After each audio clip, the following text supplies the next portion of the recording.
The race is on.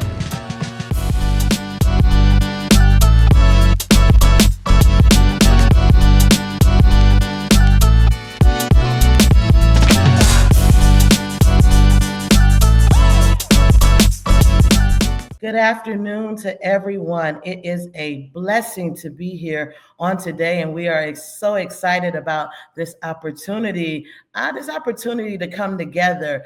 Season 2 of the race, season 2 of the waste, Green the Church. And our podcast where we talk about all those things green. As we, as an agency, Green the Church, we have this goal in mind of helping to green the Black church. So we are excited that you are here today and excited that you have chosen to join us. So we do ask that you tag someone, drop someone's name in the comment section so that they know that we are live. We are excited on today to come from the good old state of Louisiana as we, Green the Church, do this national work. And so on today, we are excited to do more work as it relates to Green the Church. And we are speaking on today from resilience, faith, and energy, solar energy, resilience, faith, and solar energy. And so wanted to let everyone know that we have with us on today a good friend of mine here in Louisiana who serves in the United Methodist Church. And so on today, I am excited to bring on Reverend Clifton Conrad, and we are excited to have him here on today. I'm going to say a little bit about Green the Church, and then I'll do a bio read of that of Dr. Clifton. But I do want to say hello and ask if you say hello to the people today, Pastor. Good afternoon, and may God's blessing be upon you as we come to you on this cloudy day in New Orleans. Yeah, cloudy day in New Orleans. And so I wanted to just say a little bit about Green the Church. We might have some folks on who have not been on before. We thank everyone for sharing the post earlier today. But Green the Church is an organization that has been around for almost 15 years. We are a national organization. We began our footing in that of the Bay Area, Oakland, California. And the way that we operate is that we operate up under 3 pillars. I say that because our work is vast, but all the work that we do, it falls up under 3 pillars. Those 3 pillars are amplifying green liberation theology. What does God have to say about the environment and how we as a people, how we look at scripture and how we understand our theology of God as it relates to serving a God that liberates and a God that helps us to see that not only are we to love on the land, but we're also supposed to love on the people. Our second pillar is that of building power for change. And that particular pillar, the work of climate and legislatures and policy, that's where that work falls up under. How we can contribute to our politicians by way of advocacy and education and allowing our legislatures across the nation to hear from individuals in the Black church, around the Black church, in the community of the Black church. And then the last pillar is that of promoting sustainable practices. Those sustainable practices, anything and everything from solar to wind, anything and everything from preparing for disaster preparedness. And so today we are excited to talk about resilience, faith, and solar energy. We'll probably tap on at least 2 or 3 of those pillars as we have dialogue on today. So once again, thank you for joining us. So we have with us today Pastor Clifton Conrad, and I want to just share a little bit of bio. I know he'll be able to talk about himself, but sometimes he can be a little modest. So I want to make sure that everyone knows about Pastor Conrad.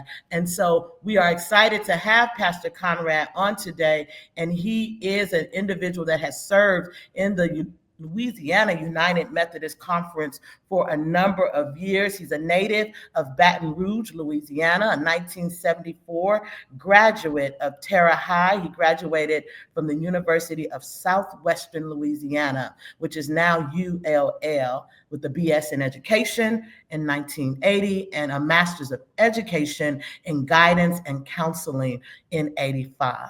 He received his Master's of Divinity from Gammon School of Theology in 2007, which means we were on that great campus together. I came out in 08 and he came out in 07. He has served a number of churches in Louisiana.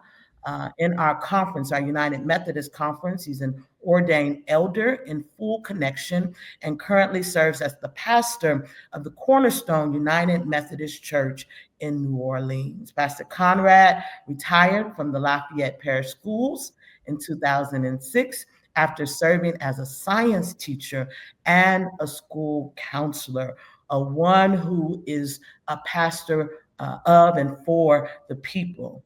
He is the past president of the Acadiana District United Methodist Men, and he has served as the vice chair and chair of the Board of Ordained Ministry for the Louisiana Conference. He's co-chair of the Louisiana Annual Conference, Black Methodists for Church Renewal. We call that BMCR. And him and his wife, Kathleen, have been married for 47 years, and they have two beautiful children. Once again, Pastor Conrad, welcome on today. Well, thank you. Thank you. And again, it is a blessing to be here, and thank you for having me. And I look forward to participating in this great conversation. Thank you. Thank you. Thank you for being here. We're excited about the work that's taking place in that of Cornerstone United Methodist Church and just the work that you do as a pastor in caring for God's people. And so one of the things that I wanted to just kind of talk about as we began this conversation, one of the things I wanted to talk about is this dynamic of relevancy in our climate that we're in. We've come to a place in our society where resilience is of utter importance. And gratefully, the Black church and the community that lies within has often seen ourselves in such a place where there's opposition, but movement propels, right? Movement propels. As we gather today on this topic of resilience and faith and solar energy, I'm reminded of a familiar passage of scripture, the pages that share Nehemiah and the building of the wall. I look at it that way. And if you do a close read, those that worked on the wall held a tool in one hand and in essence, a weapon in the other. In essence, they had to guard themselves as they built. So they had all of these things coming at them as they built the wall. They had physical opposition at their door, but that didn't stop them. Sanballat and Tobiah and Arabs and the Ammonites and the Ashtonites, they plotted and plotted and plotted, but the wall still made it up. And I bring this text to the forefront of our conversation because there's currently massive opposition to a movement toward clean energy, and that movement to stifle clean energy is harshly affecting persons of color who have worked and applied and gained traction, and how many funds have been frozen by the opposition. It's really amazing in today's climate. The opposition is the Environmental Protection Agency, which is such a contradiction. So on yesterday, the Senate Committee on Environment and Public Works, they literally revealed a document that listed over 400 grantees who have been illegally targeted. The EPA and the administrator has violated congressional appropriations, contractual agreements, court orders, and many that are on that list of 400 are colleagues of the GTC, individual agencies and organizations that are in this work together. So I see this era of solar energy on places of worship as a necessity to build. And so we are here today and wanted to bring to the forefront an African-American church and a pastor who has been able to actually have solar on their places of worship. And I had a chance to visit it about a month ago. So I wanted just the opportunity for Pastor Conrad to be in this space and to share his story of not necessarily building a wall, but in essence, building onto his church and his community so that they can be prepared for whatever comes their way. What inspired you to continue this process of solar panels on your place of worship, Pastor Conrad? Okay. Well, it didn't start with me. It started with my predecessor being active in the organization Together New Orleans. And they were trying to establish community lighthouses around the city of New Orleans so that during hurricane season, when the power would go out, those churches that were designated as community lighthouses would have those solar panels that are available to provide electricity for people needing to charge their cell phones, and we're looking at providing an opportunity for people who have medicines that need refrigeration. We're going to have a little refrigerator for them to store their medicines here at the church, and to provide a cool environment, because a part of the solar project was a mini split that's cooling one section of the church during that time. So they'll be able to be in our fellowship hall and to have their medicines taken care of, to have their electrical charging needs, for them to be able to keep in contact and to keep up with their insurance and things like that. I've also been working with some local restaurants here in the New Orleans East area to partner with us to come in and provide meals during those times when the power is out. Now thank God, we haven't actually had to be used as a lighthouse, but we did have one practice session right after the latest hurricane last year or so. But the power in New Orleans East did not go out, but we did have our volunteers out and we were ready to go.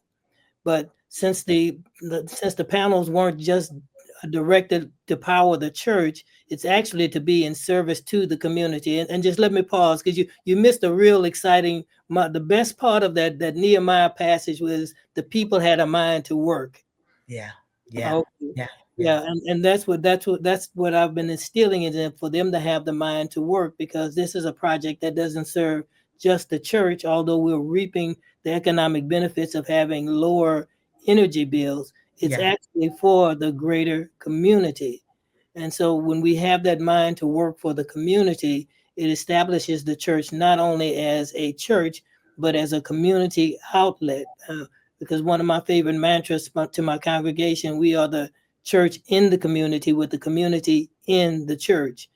So we're trying to open the doors of the church as much as we can to the community that surrounds us. Say that one more time. Say that mantra one more time. We are the church, the church in the community with the community in the church. Gotcha. Makes a lot of sense. So you kind of mentioned that, this thing started not with you, but with the previous pastor. What was it inside of you that said, hey, this is a project that I'm going to ensure continues? What led you to make sure that the work continued? Well, after he had put in all of that hard work of getting on the list and being selected, I wasn't just going to come in and stop the project, because I saw the value in it as well. Because when I was serving my church on the West Bank, I was trying to get that church on the list to become a community lighthouse on the West Bank. A lot of times, a lot of those things are on the east side of the river, but the West Bank is one of the lesser served areas of New Orleans. Okay. And especially the community that I was in. Got you. And just for those who, it's amazing how God does a thing. And so now I am pastor at Asbury in St. Matthew. I believe that's who you're referring to, right. Which is on the West Bank in Algiers. And so the work continues, and there'll be a prayer that I'm able to push and continue the dynamics of the people having a mind to work, because that's what it's going to take. It's going to take the people having a mind to work. And so as we talk about it, also just kind of want to ask, how does caring for the environment align with this? I did definitely hear about the dynamic of disaster preparedness. I heard about the dynamic of being able to care for the people. But as you think about this space that you're in, being able to have solar at your place of worship, if you could kind of think about how does caring for the environment align with your faith and your teaching. As you think about that, though, if we're able, can we put a picture up of Yeah. the solar at Cornerstone? I think we'll be able to do that just so the people will be able to see. Can you let us know? Leave that up, Ryan, if you can. Pastor Conrad, can you explain what this picture is? Okay, the pictures that you're looking at are the batteries that store the power for the church in the event that the power goes out. Those there whenever the sun's out, those batteries stay at 100% capacity. It's only during the night, once the sun goes down, that they start losing power. And the good thing is we can know which circuits or what parts of the building are using the most electricity at any time of the day or night, through something that I'll show you later. It's a little app on our phone. But those are the storage batteries that actually power the church. And if you look off to the right, you can see the actual solar panels. Our particular panels were as you can see, ground mounted, because the roof of our church didn't allow for mounting on the ceiling. So it was one of those projects that they were excited because it was the agency's first ground mount system that they've installed in the churches. Mm-hmm. And the contractors that did it, they were also working with people who were apprentices in coming through a learning program, and it was their practice to become trained in installing solar panels so that they can go out and to continue the work, the environmental work that they're starting with, reducing our carbon emissions and all of that, and reaping the benefits of having lower electric bills in the building. So you made the comment of, I think I heard you say trained. If you can take that picture down for us. Thank you so much. I think I heard you say that the persons who installed were also being trained in installation. So are you saying that in essence, at Cornerstone, this dynamic of workforce development and green jobs, like this literally happened at Cornerstone? Correct. Wow. And at other churches throughout the community, but we happen to be one of, I think, 2 African American churches that have received the panels so far. Okay. Yeah, no, it's one of three. In the New Orleans or Louisiana area? In New Orleans, and none outside of New Orleans. Okay. One of 3 African American congregations. It's pretty awesome just to kind of learn that that's taking place, especially this dynamic of workforce development and individuals gaining skill set as we attempt as a nation to go in a trajectory towards more renewable energy. God has given us these new technologies, are giving us the mental capacity to develop these new technologies. So to be able to have that take place at a place of worship, it's amazing. We always think of places of worship as just worship. But, like you mentioned before about this dynamic about being in community, it's definitely more than just about community. It's more than just about church. It's about this dynamic of community. So I was trying to, ask this question: how does caring for the environment align with your faith and your teaching? Yeah. We can go back to the Book of Genesis when God was in the creative mode, and when he looked back on what he did, on what God had done. What did he call it? He said, "It is good." So God perfected the world before he even put people into the world. Yeah, he made sure that it was good and able to sustain what we needed. And then once we got here, we're the ones that have started that have begun the process of dismantling what God has done, for our own personal use, all of our houses and things like that. And not that we don't need a place to live, but there are better ways of producing electricity and the energy that we need to continue to survive. Because when God put that sun in the sky, God must have looked at using that as one of the resources when he created the waterfalls, to be able to power those generators and things. So we had everything that we needed, but we chose to go the easier way, the simpler way, and probably the more expensive way to produce our energy. Yeah. But it's not only saving the environment, the green environment, it's also saving the green cash, because as we look at those, what we're doing, we've reduced our energy use here at the church off the grid tremendously. Wow. And the bulk of the end, what we're saving, if you can put up that phone app Yeah.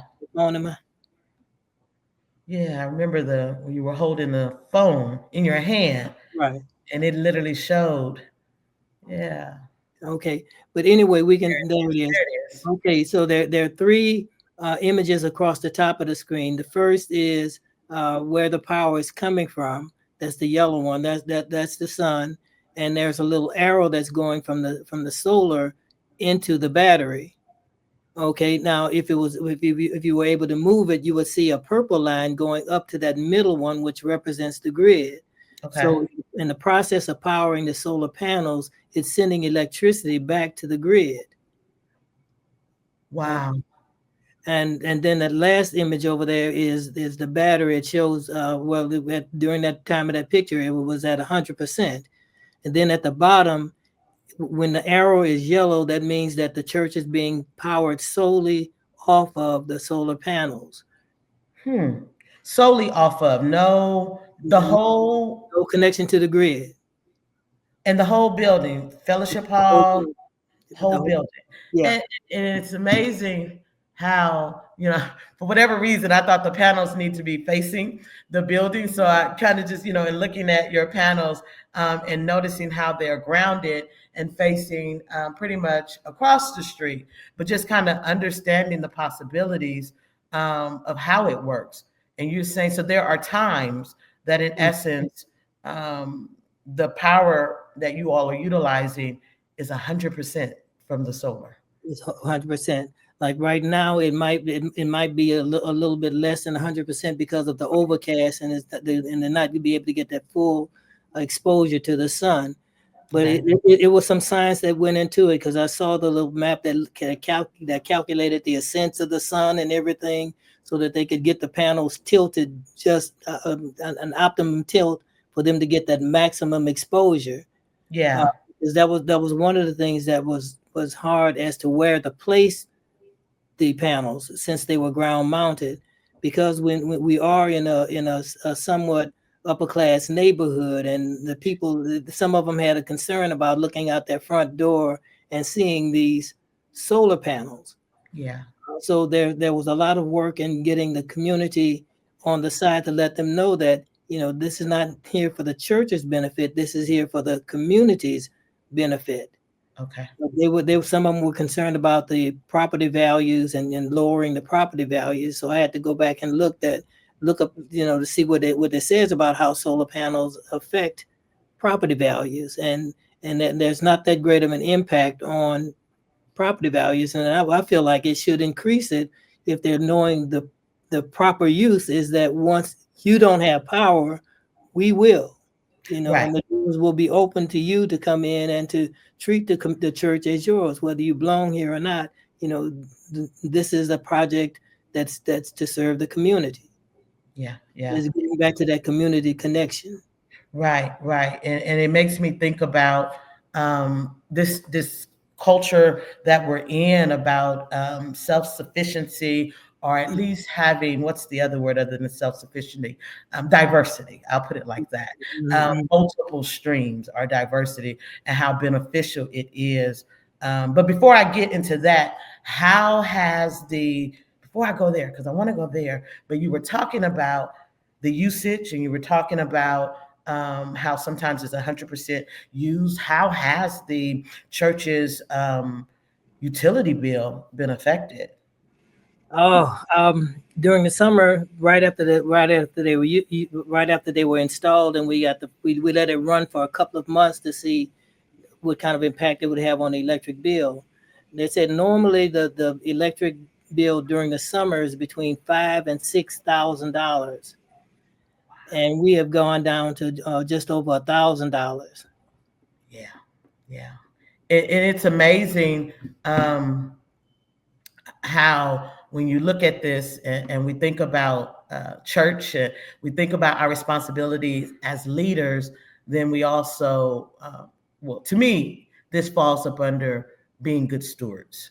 Okay. Um, And I forgot to add that was like $4,000 or $5,000 per month, down to 1,000 or sometimes less than per month. And I forgot to add that particular piece. So it adds up to a tremendous savings over yeah. the year. Right. So you're able to utilize what God has given you in a way that definitely is much more um, cost effective Mm-hmm. with the technologies that we have. It's important that we be good stewards of what God has given us and how this, in essence, benefits the community, benefits the church, benefits the bottom line. Is what this appears to be, benefiting the bottom line. I don't know if you have some of the more information. It's a blessing, information about partners. It's a blessing. I know that Together New Orleans was a recipient of the Buildings Up grant. I know that was some of the funding. Green the Church also is in this work of doing solar for churches, and so some of our projects have been in California and in other places. And partnership is Mm-hmm. always important. And so I don't know if you have in your brain frontal lobe a dynamic of the partners that it took to make this project actually come into fruition. Well, I wish I had Gareth here, because he did most of that work with developing the partnerships from the Together New Orleans standpoint. But we've also made a partnership with the United Methodist Foundation of Louisiana. They provided us a grant to be able to to purchase some of the other things that we needed to operate more effectively as a community lighthouse. As I said, to purchase a refrigerator for the medicines, to get AED devices, to purchase those things that we needed to set up charging stations, and to just to be able to function. So we have some grant money that we're working on. We've been partnering us with some of the health units around here, because we're also part of the Tulane Cherish system, where they come in and provide health screenings for people who normally can't get out to go to a doctor every day. Yeah, They can come to the church on Tuesdays to have their blood pressure taken, to get their sugar taken and all that, and they prescribe a diet and all that to help them with all those things. So, well, we're partnering with some of the health industries, so that if the power does go out, we can make sure that the people are still maintaining their health, by asking them to come in and to continue to do those things, like monitor the blood pressures of the people that are there. yeah, Uh, okay. Oh, and let me back up just a little bit, because it's not just the people that are living around the church, because you know that we have a large homeless population. And and if a hurricane occurs during the summer in 98-degree heat, we're welcoming anybody. They don't have to be immediate in the community. We're talking about the greater community, or the village, if you will, uh, that would be that are eligible to come in and to take advantage of the services. wow. And it's amazing when you talk about how it benefits. A lot of people oftentimes definitely think of this climate care perspective, Mm-hmm. reducing our carbon footprint, but it's so powerful to hear the plans, or to hear the actuality of the solar right now, and then the plans also moving forward. You had mentioned Tulane Cherish, that organization. It's one I just kind of became familiar with, and definitely plan to work with their intentionality about health for African American communities, with the assistance of the Black Church. And so that too speaks volumes to the work that is being done. As a pastor, and I pray that we're able to get a few more pastors on the line. were there a lot of what challenges, even though you came afterwards, aside from the challenge of a couple of the front neighbors, were there any other challenges as it relates to moving the process along? Well, a lot of the hard work, the heavy lifting had already been done when I got here. And I guess it was just my purpose to make sure that it came into fruition. So they had already had the meetings and the discussions about the practicalities of having the panels on the property. And as you know, you're not going to get 100% cooperation from the Yeah. church. So as I understand that there were some people who were opposed to the panels. Okay. But a lot of them are on board now, and we're looking at getting some of them to become some of the volunteers to work during that time. Right. Now that they kind of understand the value of what we're doing. I mean, to Yeah. be in this unique position, to be able to be of service to the community Yeah. during the time when they need us most. When most churches are unable to open their doors, we are able to open the doors and provide um, a safe environment for them to be a cool environment. Yeah. And so I should mention that in the event of an emergency like that, the only place in the church that's not powered would be the sanctuary. Okay.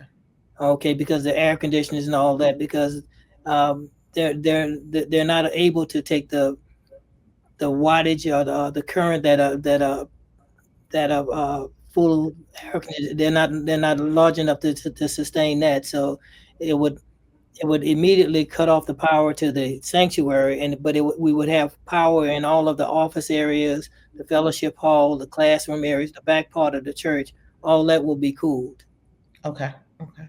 Yeah, I remember visiting and how your church is constructed. But it is, when people sit down and make a plan, Mhm. you had a plan and how best things can work based on the plan for this lighthouse concept, based on the plan for how the church can benefit financially from these particular panels, and just also the power of partnership. That's one thing that I always strive in as a person of faith. Yes, we have God.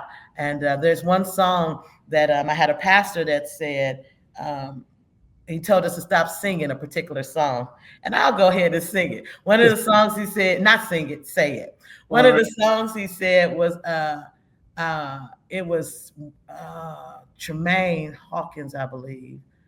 Uh, I don't need nobody else. All I need is King Jesus. I don't Yeah. need nobody else. And the pastor was like, that's not really very theologically based. We need each other. We need each other to support. We need each other for projects. No man is an island. And I know oftentimes we get a lot of churches, who try to do it all Hmm. on their own. Sometimes, you have one church that tries to do everything, and sometimes they try to do everything on their own. And so we have to recognize that there's power in partnership, and that we're all here for a reason. We're to work together. And if when we work together, the power that comes when we do work together as a people is off the chart.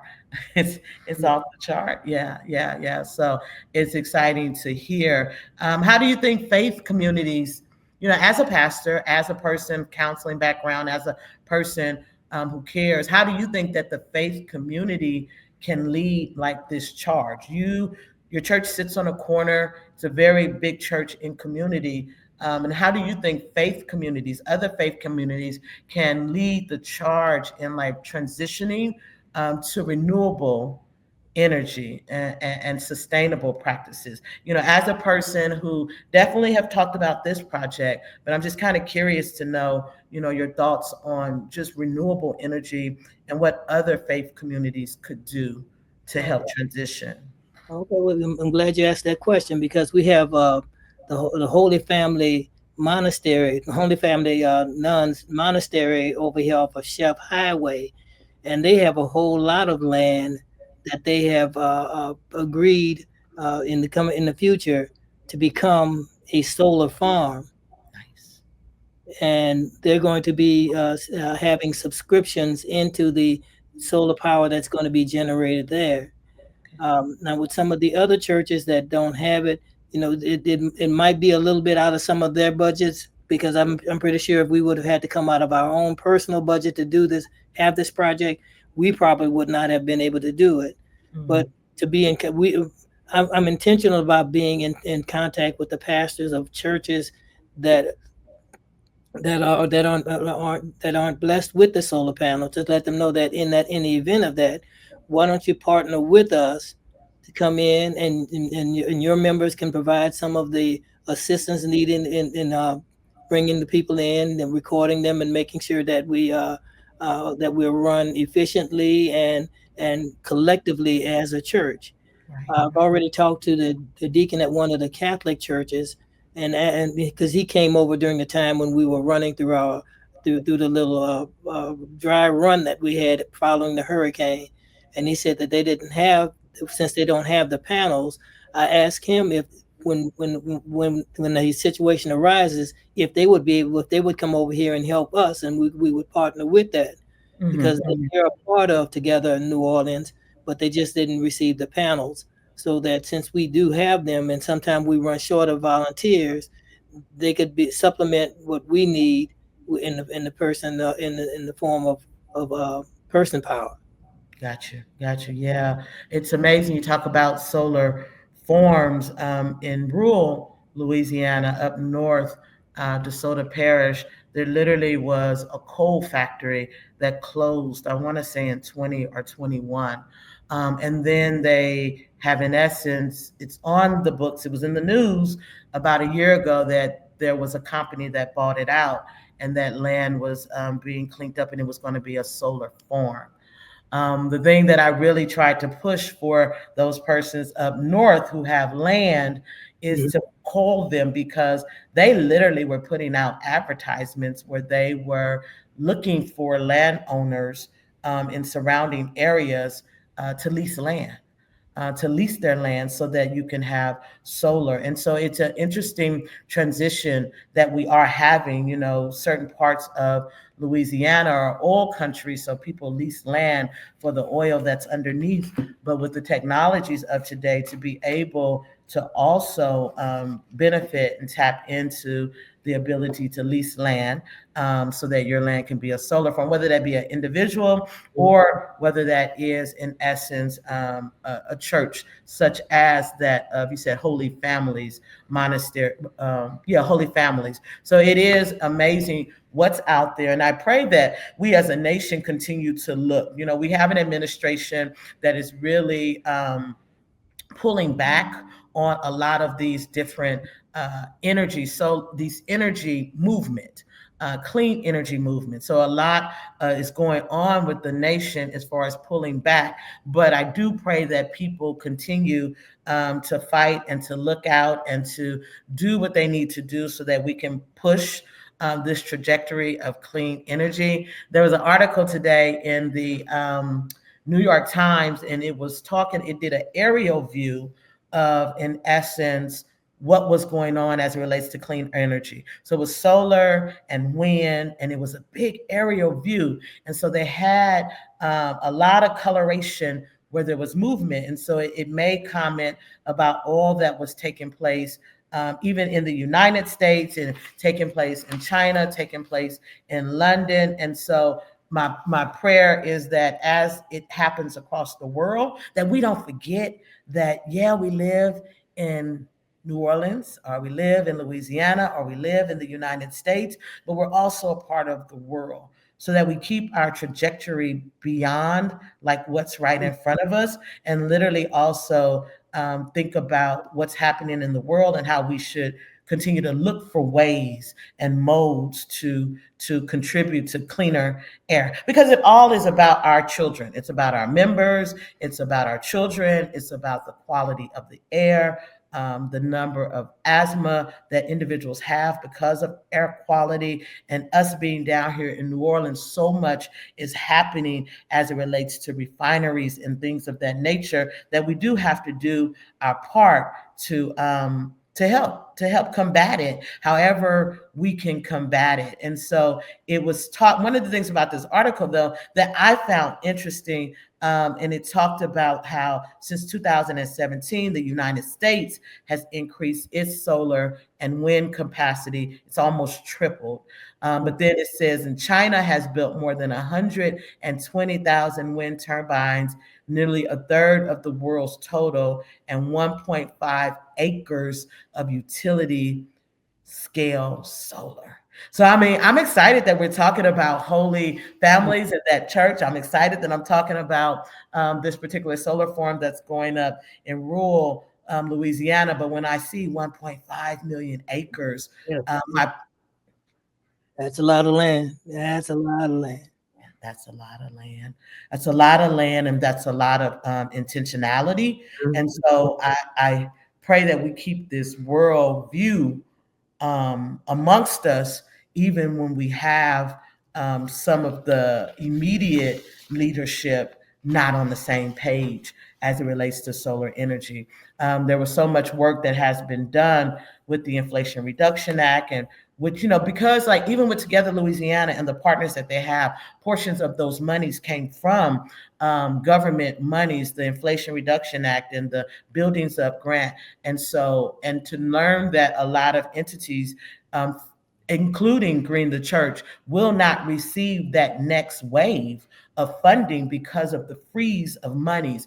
It's going to, slow down the trajectory of more churches. But I pray that these partnerships that are in place and these funding sources that go beyond federal sources, federal resources, will help to continue to move things along. And that's really what I pray that happens. And I'm glad to be able to have you on the line to talk about it from a perspective of an African American pastor who sees the need, and who has been blessed to come next to a pastor who pushed the cause.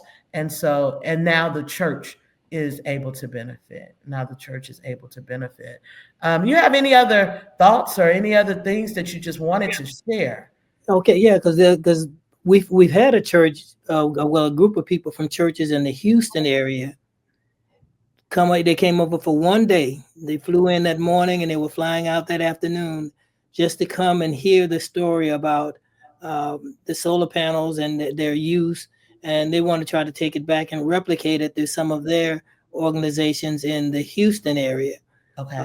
Yeah, I had those pictures, but I didn't send them to you to put on there because they were just people that were just standing there. But they were intentional about coming over here to see what we were doing and to hear the story about what it took to get to the point where we are right now. Yeah.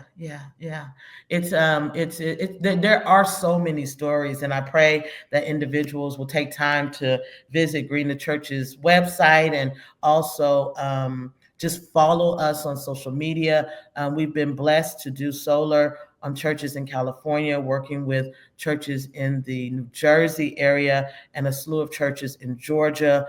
So it is work that is being done. I'm excited to hear of the Houston church, just hearing about and taking time to come. And I do pray that churches continue on this trajectory, because it's all about, the earth is heating way too fast.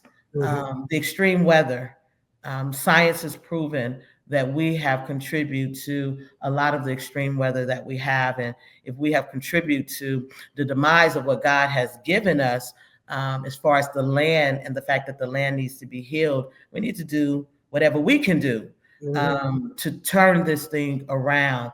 And so I do applaud churches who are able to do solar, which is a major investment. Solar, and then there are some other churches that are not only doing solar, but EV charging stations, which is also another way of revenue, another way of reducing carbon footprint. And so it is a space where I'm glad that we've been able to have dialogue about, and glad that we've been able to talk about it.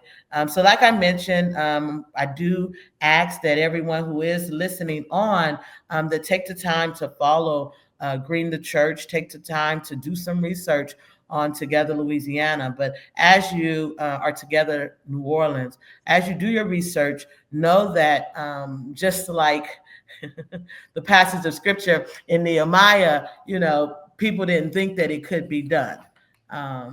But the people had a mind to work, a mind to serve. The grace of God was with them. And I believe that we as a people, there's an element of resilience that's in us. And I pray that we continue to have a retraction, like not give up. I guess that's what I'm concerned about. I'm concerned about not giving up because so much is coming at us on the television and in this green space.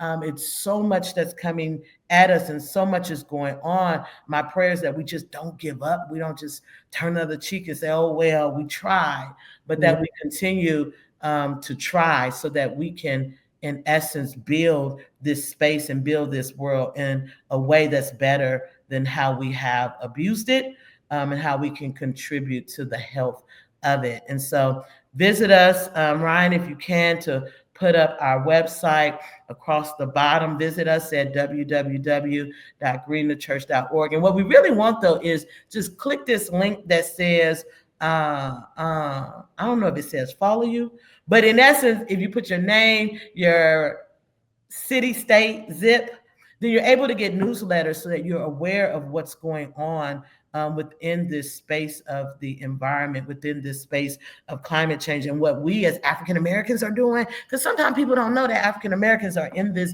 just as much as other persons of faith. And so therefore, I really do, pray that people are able to follow us as we continue this work. As we wind down the hour, I want to know if there are any last words that you have or words that you want to share with us. Oh, just to keep the faith and know that as long as God is with us, in the words of that rap song, we're going to be all right. But we are blessed in New Orleans East because there are two African American. One of the other African American churches in this area is right down the street from us, up the interstate from us, that also has the solar panels and the ability to do what we're doing. And so we're partnering together to take care of this whole area, and it was not, I'm not in competition with anyone about this.